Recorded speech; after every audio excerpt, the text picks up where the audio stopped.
السلام علیکم and hello every one. کیسے ہیں آپ سب لوگ؟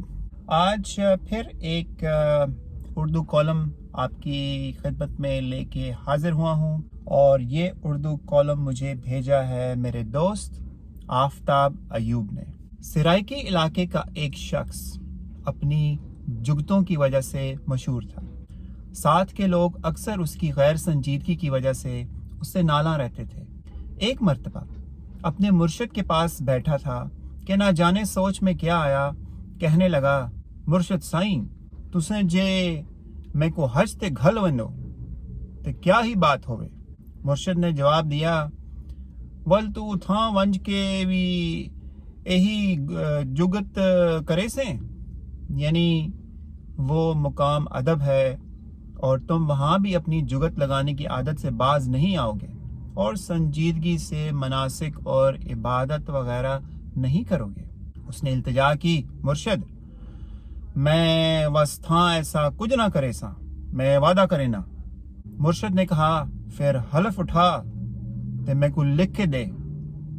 اس وقت اس شخص نے ایک کاغذ پر حلف نامہ دستخط کیا اور وہاں صرف عبادت کرنے کا، سنجیدہ رہنے کا اور کوئی فالتو بات نہیں کرنے کا، کسی پر فکرہ نہیں کسے گا، کسی کو جگت نہیں مارے گا اور حج کر کے واپس آ جائے گا. اس نے باقی مریدوں کی موجودگی میں حلف نامے پر خوشی خوشی دستخط کر لیا. مرشد نے ایک مرید سے کہا، اسے قافلے میں شامل کر کے اپنے ساتھ حج پر لے جاؤ اور اس کا خیال رکھنا. اب حج ہو گیا، سر منڈوانے کی باری آئی تو سر جھکا کے عاجزی سے سر بھی منڈوا لیا. طواف وداع کے بعد قافلے نے واپسی کی راہ لی تو وہ بھی سب کے ساتھ واپس ہو لیا. یہ اس زمانے کی بات ہے جب حج کا سفر اونٹوں، گدھوں اور خچروں میں طے کیا جاتا تھا. واپسی کے سفر پر اب اس کا سر منڈا ہوا تھا اور وہ گدھے پر بیٹھا اللہ کریم سے راز و نیاز میں مصروف ہو گیا. کہنے لگا، اللہ سائیں ساڑھے علاقے میں چور جے پھڑیا ونجے تے ان دی ٹنڈ کرا کے کھوتے تے بھاندے نے، مولا ہن ٹنڈ بھی کرا لئی اے تے ول کھوتے تے بھی بہ گیا، ہن بھی جان بخش نہ ہوئی تے پھر گل تے نہ بنی نا.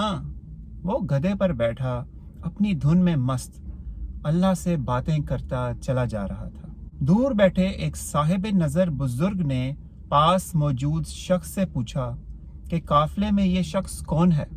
بتایا، یہ فلاں فلاں ہے اور اپنی جملہ بازی اور جگتوں کی وجہ سے بدنام ہے. ابھی اس کی بات مکمل نہ ہوئی تھی کہ ان بزرگ نے اسے خاموش کرا دیا. کہنے لگے، خاموش، اسے بلانا مت، وہ تو اس وقت وہاں ہے جہاں ہم بھی نہیں دیکھ رہے. وہ اللہ سے قریب ہے اور وہ مانگ رہا ہے اور اللہ اسے عطا کر رہا ہے. وہ ایسے انداز سے مانگ رہا ہے کہ اسی وقت پا رہا ہے. اللہ کو آپ کی کب کون سی ادا بھا جائے یہ آپ بھی نہیں جانتے. اس لیے اس سے مانگیں اپنی زبان میں، اپنے انداز میں. وہ سب زبانیں سمجھتا ہے، وہ سب انداز ادائیں جانتا ہے.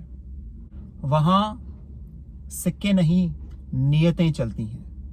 وہ بخشنے پر آئے تو ایک معمولی شکوے پر بھی بخش دے.